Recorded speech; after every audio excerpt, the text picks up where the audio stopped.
Скопјани, но и граѓаните од останатите градови во Македонија и ова утро повторно се разбудија со магла од загадениот воздух. Главниот град и понатаму е на топ листата на најзагадени градови во светот. Граѓаните се револтирани. Велат дека загадениот воздух кој веќе со години го дишат, особено во зимскиот период, сериозно им штети на нивното здравје, па затоа избегнуваат да излегуваат, бидејќи како што велат, надвор не се диша. Не се диша, ама тоа е, што да правиме. Бегам на периферија, престојувам таму, тука поретко сум, ама ми смета. Сум ставила преку уста дебел шал за да можам да дишам. Го тргна преска, оно не се дише, воздухот е сачувај Боже. Седиме дома, јас сум пензионерка, си седам дома. А сега носам маска, ама само што ја извадив. Еве гледате, носам маска на некој начин колку можам да се заштитам. Тие пием 10 честички, може и преку ова да поминат, ама пазам, гледам што да правим. Екоактивистот Виктор Јанкуловски, дел од иницијативата Стоп за вардариште, за телевизија 24 вели дека државата мора да преземе одредени чекори за да се реши проблемот со загадувањето. Најави дека доколку нема решение на повидок, ќе излезат повторно на протести.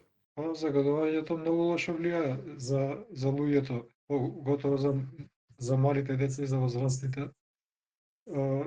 Исто така има многу смртни случаи, 5000 смртни случаи годишно.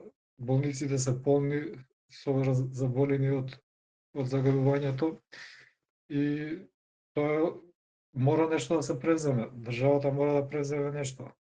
Ама како што гледаме не презема ништо државата и треба народот да притисне. Ако не се реши, ќе продолжиме да протестираме. Нема да се откажеме додека не се реши проблемот. Институтот за јавно здравје како и секоја година излезе со истите препораки за граѓаните како да го заштитат своето здравје кога квалитетот на воздухот е лош. Оттаму советуваат да не се излегува од дома доколку нема потреба, редовно да се проверува индексот за квалитет на воздух, да се носат маски, да не се отвораат прозори и да се консумира храна богата со витамини. Министерството за животна средина и просторно планирање вчера преку соопштение ја информираше јавноста дека според последните мерења изминатите 2 дена прагот на штетните честички е надминат и побараа да се интензивираат вонредните инспекциски надзори, како и да се забрани горење на отворено.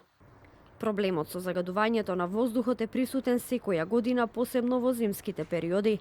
Иако секоја власт ветува ефективно и долгорочно решавање на проблемот со загадувањето, сепак досега не е постигнат никаков резултат.